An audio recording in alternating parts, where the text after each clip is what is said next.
really thought about your desires? Some days you wake up and you just have a sudden urge to drive down to the convenience store and get a milkshake.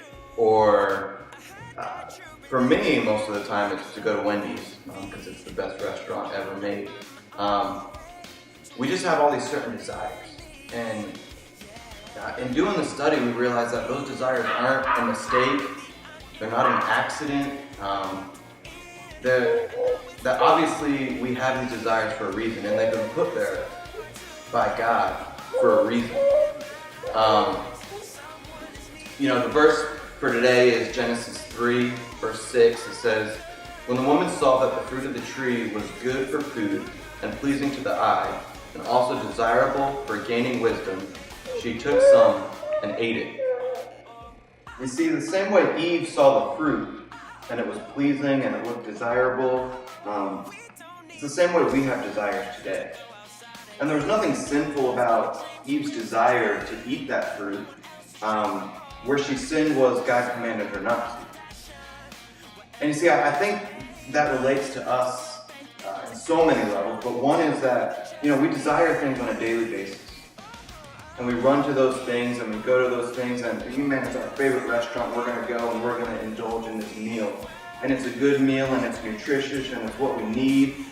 But it's fleeting. It never truly satisfies my hunger because 4 hours later I'm hungry again. You see, God says when He's the one that satisfies our desires, He means it.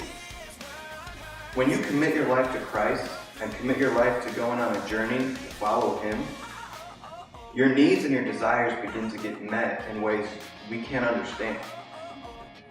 You see, God created us for relationships. He created us to desire relationships with people. He created us to desire food. He created us to desire nature and go in and experience everything He created for us. But most importantly, He created us for a desire to know Him and to be one with Him. And He draws us to Himself so often that when we have a desire, rarely can it not be met by God. God can satisfy everything our heart truly desires and longs for. So I pray that today you make that your prayer. You might know God, you might think you're desiring Him or seeking after Him. Just pray and ask God, how can I desire You in a new way? How can You be new and refreshing? Something that I can desire every single morning when I wake up.